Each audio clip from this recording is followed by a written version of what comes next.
Paksang ito ay rated SPG. Striktong patnubay at gabay ng magulang ang kailangan. Maaaring may masiselang tema, lengguwahe, karahasan, sexual, horror o droga na hindi angkop sa mga bata. Isang mapagpalang araw mga kapamilya and welcome back. Narito ang mga dapat nating abangan sa FPJ's Batang Quiapo.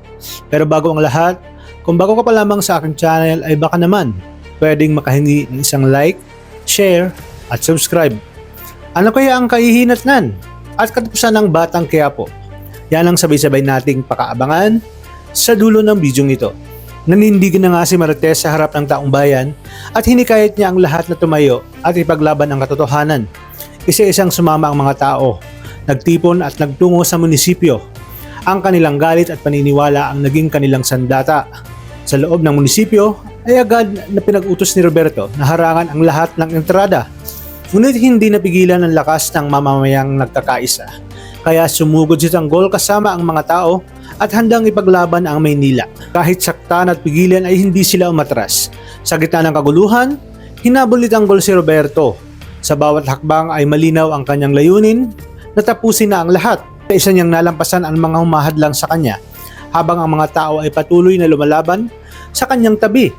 Samantala, nagkaharap naman sina Marites at Jackie at dahil sa tindi ng galit ay nagkaroon sila ng komprontasyon at nagkapisikalan.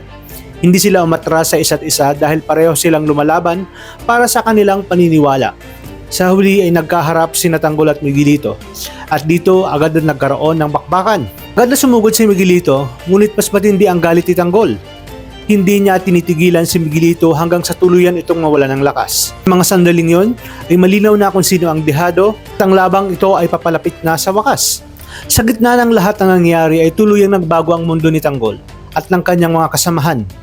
Nakulong si Ramon at ang kanyang mga kaibigan at pinagbayaran ang kanilang pagkakasala.